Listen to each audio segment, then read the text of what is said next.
This is another episode of the Backstage Sports Podcast. I'm Joe Connor. I'm JT Harker. Jeff Goodson. And today, we gotta set this up, okay? Today we have a very super special guest today. He's also making history. He's the first senior citizen that we had on the show ever. So shout out to all our old people out there. We are all inclusive here on the Backstage Sports Podcast. This guy is a phenomenal human being. He's a man of the cloth. He's a friend of the family, a friend of my father's. His family and my family go back years. He is a philanthropist.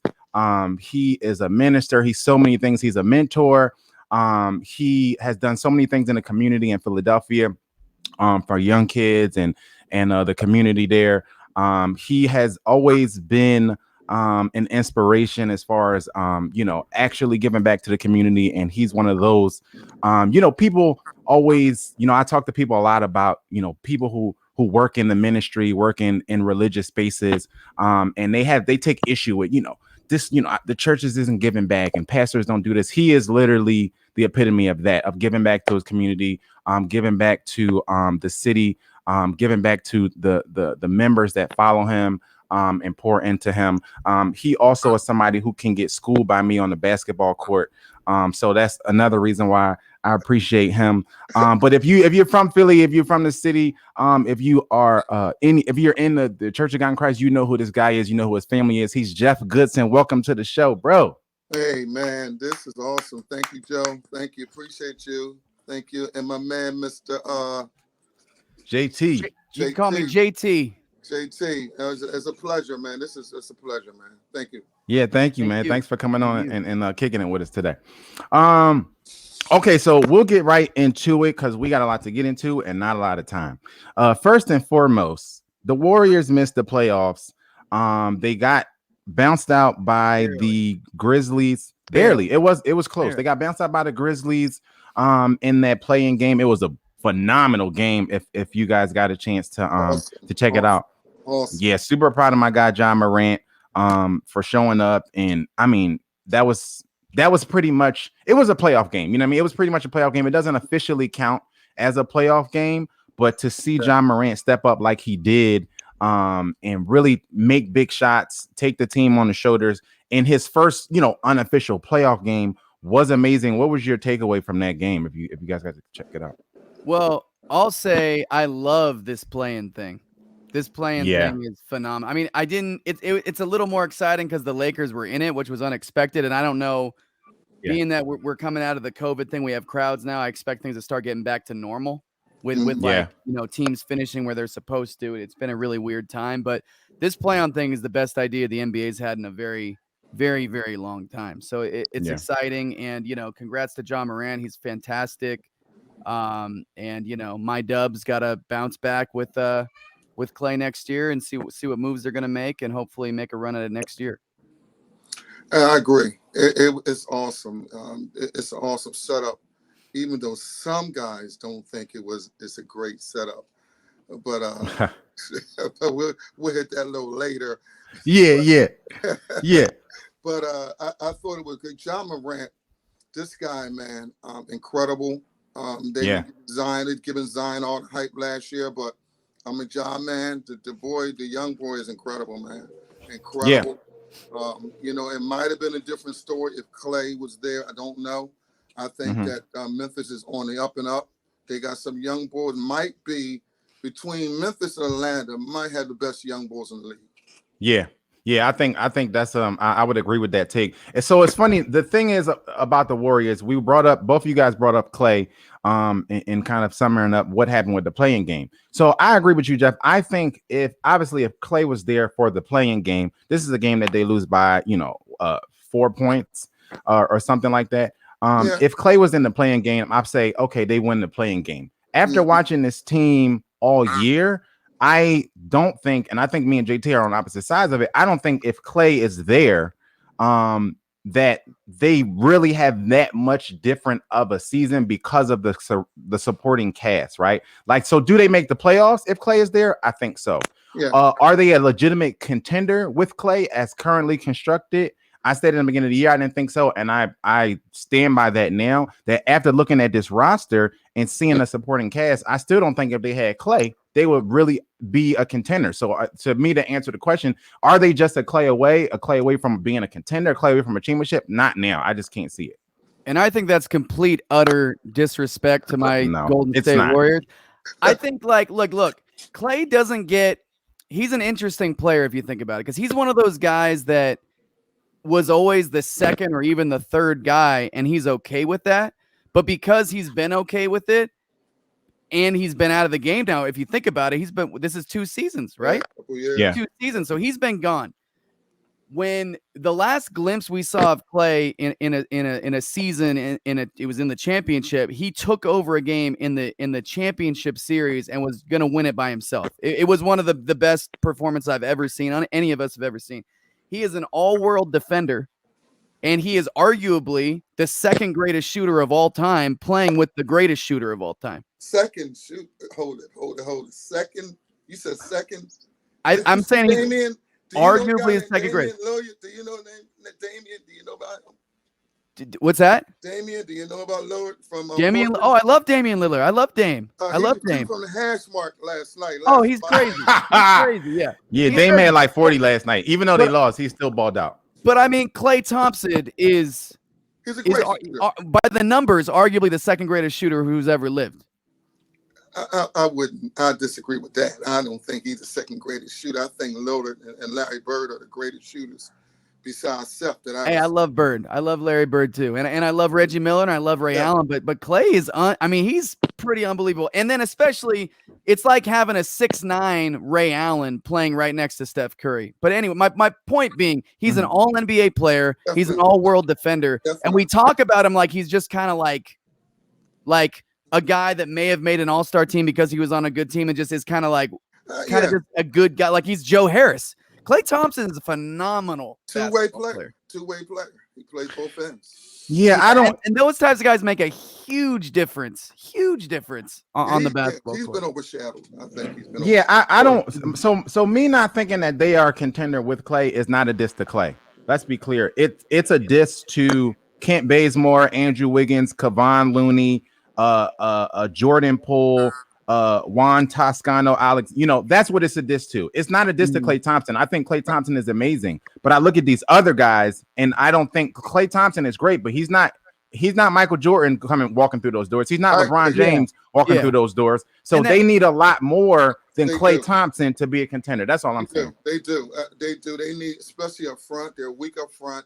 I don't know how long Green is going to last the way he's playing. They need more up front. They're weak up front. Yeah. I would say after seeing what these teams look like, look, Jazz now look like they're going to be a really good team for years to come. The Suns, Chris Paul, I don't know how much he has left in the tank, but they're obviously a fantastic team. And the way some of these teams are constructed, watching them all year, I was like, all right, I definitely want something more. I want a Bradley Beal. I want somebody else to pair with them. And I think we need that when Brooklyn's got what they've got, the Sixers got what they've got, and the Lakers aren't going anywhere anytime soon either. So I would agree with that. But I would also say Andrew Wiggins having to be your second fiddle guy. I like Wiggins. I like him too. I love Wiggins, but that's asking a lot of a guy like Wiggins. He's not your second guy. He's your third or fourth guy. Right. But those things kind of make a big difference. And I wouldn't see them finishing top 2 or 3 at this point if they had Klay this season. But I could see them finishing top 4 if they had Klay. It depends on Wiseman. If that kid develops, State is back. If he develops, I like his game. He can run. He can do it all. If Wiseman develop, Golden State, and Klay come back, Golden State is back on the map. For sure. I love Wiseman, and I was happy with that pick, but I really wish we would have drafted Melo in hindsight. Imagine that. Was that good. Imagine this same Golden State Warriors team this year with LaMelo Ball. Yeah, I didn't know he was that good. Come on, fellas. That's horrible chemistry. No. Melo and Steph on the same court together. Who plays defense? Well, you're right. You're right. True. Yeah, You're right. Never mind. Okay. Okay. So we'll see what happens with the Warriors. Moving forward. But I think that they have a lot of they got a lot of decisions to make. Championship 2022. Yeah. Okay. Okay. So the playoffs kicked off. The Warriors got bounced, but the playoffs actually kicked off. And then me and JT made some brackets. So real quick, let's check out the brackets and see. Can we check out the winners bracket first? Yes, so let's do it. Let's do that. Then let's check out the winners bracket first, and we'll pull up my bracket here. Here it is. For the winners bracket. Yeah. Okay, so I got in the championship. Well, let's start in the East. I got the Sixers over the Wizards. I can't remember. They don't have how many games, but I think I picked them to win in like 5 or something like that. Over the Wizards. I got the Knicks over the Hawks. There. I think I picked them in like 6. I think I picked the Knicks in 6. But watching the first game, I don't know about that. I got Milwaukee over the Heat. I think I might have picked Milwaukee in 6. And then I got the Brooklyn Nets sweeping the Celtics. And then I got the Bucks and Nets in that next series with the Bucks actually. I got the Bucks beating the Nets. I don't think this is the Nets year. I think too many people are playing fantasy basketball and not forgetting that the Nets actually have to play real basketball and actually play some real defense and actually have to have, when you're going up against, this is not the Nets playing in the regular season. This is the Nets playing playoff caliber teams, right? So they're going to play they're going to have to go through the Bucks, or they're going to have to go through the Sixers, teams that have chemistry, teams that play defense. And I think that's going to be the difference here. So I'm picking the Bucks to upset the Nets. You're saying, look, KD, Kyrie, and James Harden, now you have to play real basketball. You got to play real basketball. This ain't Rucker Park. This is not, real defense. And real defense. You got to play real defense. So I think the Bucks are also primed this year to make it a lot farther. I don't have them making it to the finals, but they got some heat on them. We've seen how they are responding in that series against the Heat right now. And they've underachieved for so long. They've underachieved for so long. So I think that we're going to see a different Bucks team in the early rounds. All right. Now there's always a Cinderella team. Always. I got 2 Cinderellas on the East and the West. In the East, I got Atlanta. They're going to beat New York. They're my Cinderella team. And over here, the Grizzlies are my Cinderella team in the West. These guys, they have the talent to make some noise. I'm never impressed by Utah. I don't know why everybody gets hyped. Me neither. I don't know why. I'm just not impressed with Utah. Me neither. Their regular season, they're good during regular season, and I think that they held out my boy Mitchell because they thought they were going to win without him. That might have hurt the series. Yeah, me neither. I'm not impressed with Utah. Memphis is not a bad Cinderella pick for me. I got Memphis losing in the first round to Utah though, because I just think that I think they're just young. You know what I'm saying? But I like they showed out. They came up. They came out. And they could be. I wouldn't be surprised. And I would like to see it because I love Ja. Ja's my guy. I'm a Ja guy. So I love Ja. But I got the Utah Jazz actually up against the Clippers and losing to the Clippers in the second round. And then I got the Clippers playing the Lakers. And the Lakers obviously winning that. I got the Lakers and Sixers in the finals with the Lakers winning. What's over up there with the Clippers? Man, I don't know. I mean, the Clippers, you know what? I do know. The Clippers going to be the Clippers. The Clippers going to clip. That's it. That's what they do. It's amazing. You got Kawhi, you got Leonard, and you got Paul George on the same team. This is not making sense. These two guys are supposed to be perennial. Yeah, the Clippers are going to clip. So I'm really not. I'm not surprised at them. And I think that my guy Luka is is coming for them. He's a bad boy, man. He's a bad boy. Luka is good, man. Yeah, Luka is coming for them. I really thought the Clippers, this was going to be their year. They can't blame it on Doc Rivers now. Who they going to blame? Yeah, they ain't got nobody else to blame it on. They don't have nobody else to blame it on. Okay, let's check out JT's bracket here. All right. So I'll just go in order here, starting with the West. I'm not necessarily a believer in Utah right now, although I do think they're getting underestimated because there's a lot of no names going on, but I think they're a well put together team. I don't think they're a championship team, at least not yet. But I will say that they're going to beat Memphis. They're going to beat Memphis because, and look, no disrespect to Memphis. Those 3 young guys they got, what is it? Brooks? Is it Brooks? Brooks Jackson. Is Jaren Jackson back yet? Yeah, he's back. Yeah. Yep. So Yeah. I love Jaren Jackson and John Morant. Not only are they 3 really good talents, but they're gamers. That's what I like about them. Yeah. They were in college. They are in the NBA. They're telling Brooks is good. He got heart. Yeah, he is. Yeah. Those 3 guys I like a lot. I love Brooks at Oregon. I loved watching him. He did a bunch of big shots. But I'm going Utah this series over Memphis. Okay. John Morant also needs to work on that jump shot. But he does. I agree. I'm not a huge fan of the Clippers. And Joe, either. you and I talked about this the other day. You guys brought up Luka. People say, "Oh, Larry Bird couldn't play in today's NBA." I'm like, no, he is playing in today's NBA. He plays for the Mavericks. His name's Luka. And I'm telling you, man, Baby Bird. And not just because he's a white dude who can shoot and handle, he is not athletic. Luka's not. Bird's a good comparison, man. He is. Same thing. Just like Bird, they're smart. They can shoot. They do it all, man. The guy is good, man. They do it all, and they do it all with ball skills and basketball skills and great height. But and they're strong, but they're not freak athletes. But they just know how to play the game, and you can tell they put those hours in the gym. Love watching Luka. I'm going with the Clippers this year. I think they're gonna figure some things out. I don't love the Clippers, but I like them over Dallas. I like them in the next series. I have Phoenix over your Lakers. Your Lakers, Joe Connor. Yeah, that's not happening. Denver over Portland. That makes this bracket the worst bracket I've seen. Well, let's skip on down to that. Terrible. Let's skip on down to that. Okay. Your LeBron James Los Angeles Lakers are in shambles. Now, they pulled it off barely, with LeBron James admittedly seeing 3 rims, hit a huge 3-pointer to beat the Warriors. And hey, props to him. But that scares me. I thought they were going to blow the Dubs out. It scares me that we barely got by them. I think a hungry young Phoenix with a savvy veteran in CP3 is going to figure out this injured, old, not focused, entitled Los Angeles Lakers. Speaking of injured and old, Chris Paul. Let's talk about that. He is old. He is.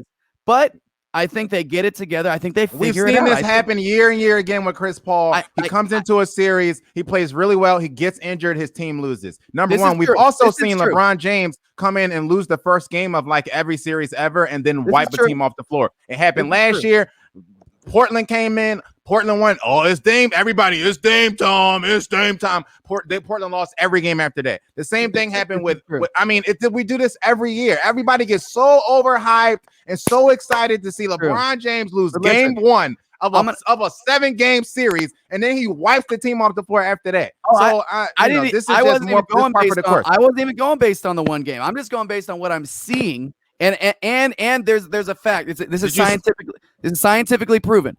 Father Time is undefeated. Oh God! And I think this is the year you gotta miss me with we finally see LeBron stumble and not quite be able to lift up his team as much as he normally does. He'll still be great.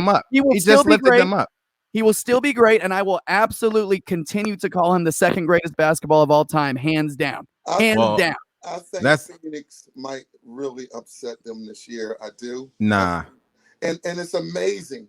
It comes down to one dude again, Chris Paul.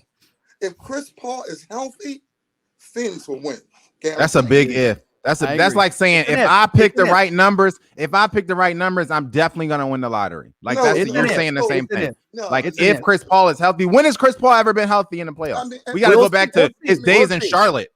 It's absolutely an if. I agree, but it doesn't matter. It doesn't matter. Chris Paul healthy or not. This Phoenix Suns team had a very cute regular season. There's no way that they're better with LeBron James at 50% and Anthony Davis playing like Dookie. There's no way that they win this. I mean, even if they go 7, LeBron James, who unlike some people's GOAT pick, has never lost in the first round, and he's not going to do it now. That's a Michael Jordan thing. I'm not worried about that. The Lakers messed up their roster. And listen to me. The Lakers messed up. I'm listening, Jeff. And the Clippers messed up their roster and reverse. The Lakers got rid of the best role players they had. They let go Dwight Howard. They let go of Ronjo. and the rest that messed up their chemistry. The Clippers did the same thing. Their chemistry is fine. Let me tell you why the Lakers. Let me tell you why. Hold your thought. Let me tell you why the Lakers ended up in the playoffs. I mean, ended up in the play-in. And ended the year on well, they actually ended the year hot, but right before then was on a skid because they were injured. Because their two best players missed a combined 60-something games. There was only 73 games in the season. No, there's no pick a team in the NBA where you take their two best players off the court for over half the season and that team looked good. So this is not a chemistry thing. This ain't about Rondo. It's not about Dwight Howard. It's not about JaVale McGee, who I love them. I love them all. But it's not about that. It's about LeBron. It's about the GOAT LeBron James and Anthony Davis not being there for over half the season. That's what it's about. Sixers players was hurt a lot. Matter of fact, he may not even get the MVP because there's a lot of games he missed. So, and you know why the Sixers won? Because they play in the East. The Dwight Howard. No, that's not why they won. They won because they play in the Eastern Conference. East is tough. No, they mess up their chemistry, man. No. The Sixers won. The Sixers won and still was able to keep a top seed because they're playing games against the Washington Wizards and the Indiana Pacers and the Charlotte Hornets. And that's why. Then the Cleveland Cavaliers, like they're getting fat off of empty calories. Did I miss something? Is this Major League Baseball in 1985? Doesn't the East play the West many times during the season? No, not many times. They play one or two games, but that's it. But no, they got the Sixers. If the Sixers was in the Western Conference, no way they'd have been the 1 seed. No way. No way. With their best player missing 20 games. No. I think it's possible. Okay, we got to move on. Kyrie Irving said something else dumb. Before we get out of here, let's listen. If you can believe it, let's listen to what Kyrie was saying. He was alternative pathways to where we are now, to end up here in May 2021. The world kind of. For some reason, I'm not actually seeing his face. Let me try it again. It was just there. A decision 2 years ago to. Okay, we're not seeing his face, but let's just try it. And if his face pops up, but we can hear the audio. I think. There it is. It might be my internet acting weird. To end up here in May 2021, the world kind of going through what it's going through, but we made a decision 2 years ago to stick with it and build something here. No one really saw the vision probably that we had. We probably won't get the credit until 10 years down the line, 20 years down the line. It's just the way history goes. But, with the intent here was we didn't. Okay, that was enough for me. I really just wanted you guys to hear him say, we probably won't get the credit for 10 or 20 years down the line. What's your question, JT? Did they just win a championship that I missed? Yeah, I thought so. I guess I missed it too because I don't know. This sounds like they won the championship 2 months ago. They're getting ready for the new season. He's like, yeah, we probably won't get credit for this for like 10 more years. And that's what I was thinking. I'm like, maybe I missed it. He's a mystical guy. Kyrie is strange, man. He's a strange dude, man. I don't know, man. I lost respect to Kyrie, man. I mean, the dude is strange. I'm glad that feed didn't work out that great because that's the way his head is, just like your feet. I'm not sure. He's weird. He's weird, man. But I'll tell you what, he might be psychic because this very strange Brooklyn Nets team, who I picked to win it before they got James Harden, is getting rings. Yeah, and I am stoked about it. I don't know about all that. I don't know. Yeah, that's not happening. Rings. Before Miami finally won, but I think Kyrie might be a head case on that team, and it might mess up all that stuff they got. Oh, he's definitely a head case. Sure. He's for sure a head case. 1,000%. He's a time bomb waiting to explode, man. So I wouldn't put that in stone about the Nets, man. They got like what? In my opinion, he is the new Dennis Rodman, except he plays all offense and no defense instead of no offense and all defense. Right. Yeah, but Dennis was crazy, but Dennis knew the game. He knew his role. Yeah. Dennis knew what he's supposed to do. When it came to the basketball game, Dennis wasn't a problem. This guy, man, you just don't know what's going to show up. But is Kyrie a problem in the game though? That's my. No, he's not a problem in the game, but you just don't know. He might come in the game and say, "Listen, I can't play. Something wrong with my family. I'll talk to y'all tomorrow." This guy, he's just weird, man. He's crazy, man. He's just weird. And this whole commentary about how we probably won't get the credit. Like, but that's the other thing. That's a mentality thing, right? Like, so this is the entitlement of those guys and of Kyrie to be talking in the first round of the playoffs after one game against the Celtics. You talking like, we won't get the credit. You won the trophy already, huh? Like, what are you serious? About? I'm crazy, man. What is he talking about? He might mess up that whole That's situation, weird, man. Yeah, I'm over Kyrie. I'm all for manifesting what you want and just seeing it, but like that's going very, very extreme for me. Yeah, and it also sounds a little bit disrespectful. Okay, before we get out of here, a couple boxing notes. I don't know if you guys heard, but Tyson Fury and Deontay Wilder have agreed on a trilogy fight that's supposed to happen on July 24th in Las Vegas. I'm hype about it. I'm ready for it. Tyson. You think anybody with the name Tyson gonna win? I don't know about that. I don't think he's gonna win. I think Wilder gonna come back and get him.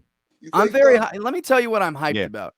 I'm hyped about, with all the bull crap we have in today's boxing world, that we have a trilogy fight with two of arguably the best heavyweights in the world. You're right, man. Because it's getting better, but we've gone through decades of not being able to see the fights we want. Long time. And if we do see the fights we want, it's way past it. We never really saw Manny Pacquiao and Mayweather. We never did, because we waited until Pacquiao was old, injured. We never see it when we're supposed to see it, and we're going to see this third fight. I want Wilder to come back, a new fighter. We already know he's working on things. He's working on his defense. I want him to come back, and I want this to be an epic fight. I want it to be so epic that we want to see part 4. Well, that's how good I want this fight. I hope so. It's very few fights when the third one. The only one I can think is Ali Frazier. After when it comes to the third fight, very few fights really, so. But I think this is worth it. I think we needed it. I think people were prisoner of the moment with this second fight, not for forgetting that Deontay Wilder murdered, like he literally like put him to death in the first fight, and then he just arose from the grave at the end of it. But he was dead. Like Tyson Fury died in the first fight, and people forget it, and then saw how bad. But you're not dead if you didn't die. You're true. There's a term, but did you die for a reason? I don't know, man. I know some people walking around as dead. Yeah. but also that second fight, Tyson Fury, and I know there's a lot of hoopla around what may have happened, and it could, maybe all of it's valid. But what we saw in the ring was Tyson Fury, unexpected by me, by the way, completely dominated. Yeah. Like, and I agree. He did. Pac-Man is back. What y'all think? Pac-Man is back. He gonna fight again. Oh, is he gonna fight again? Yeah. Speaking of Manny Pacquiao, that's the last little tidbit here. Manny Pacquiao is announced that he's gonna fight Errol Spence on August 21st, also in Las Vegas. Vegas is about to be lit, and I'm about to be there a lot. I pray for Manny Pacquiao because Errol Spence is gonna retire him. This is it. I'm scared for Pac. I'm scared. How old is Pac? He's not. How old is he? He's 80. I don't know, but whatever age he is, what are you doing, bro? He's one of those guys, especially because he always fought up. He always fought bigger. And that's where the big fights were. That's why he did it, because he's a small guy. He's small compared to Mayweather. Like, he's a little dude. So those guys that fight up, that are freakishly strong, freakishly fast, when again, father time, when it goes to the other side, especially in boxing.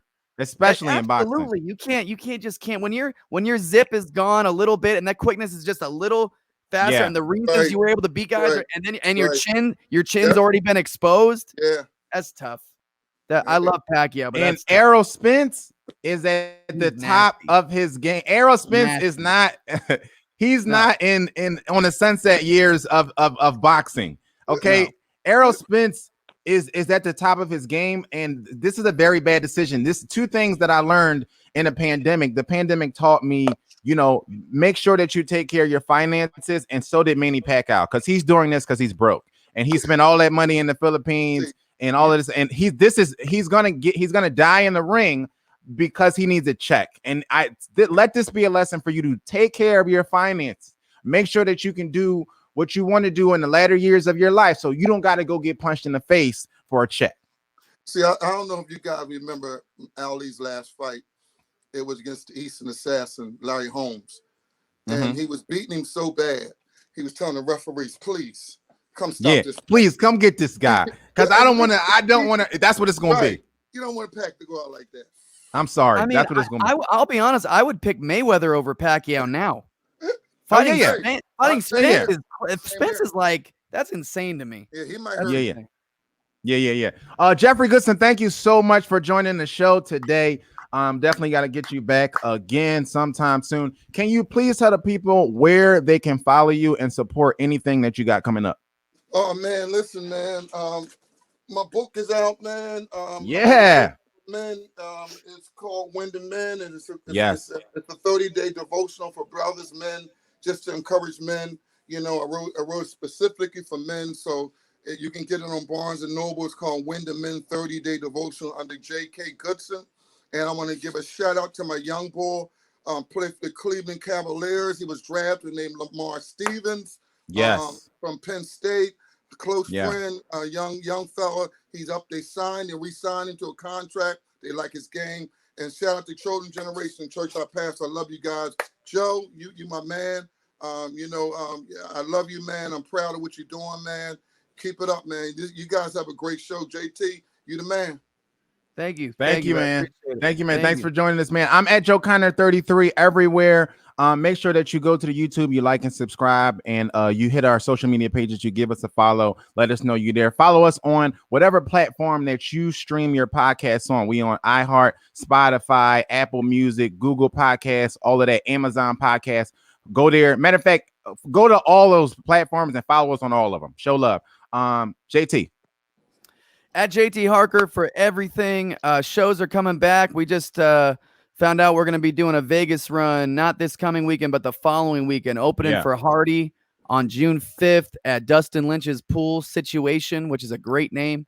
And the night before that, we're at June 4th, we're at Stoney's, which is the spot out in Vegas as far as venues go for acts like us. So super pumped about that. Single coming out May 28th, Country Summer, and we got 3 fire singles following those up. And really excited, man. At JT Harker for everything, and then at JT Harker Sports for the sports goodness. That's it. Thank you guys for so much for watching and listening. This has been another episode of the Backstage Sports Podcast. Until next time, be safe and be great. Number 1, best show in the world. Peace, y'all. Backstage Sports.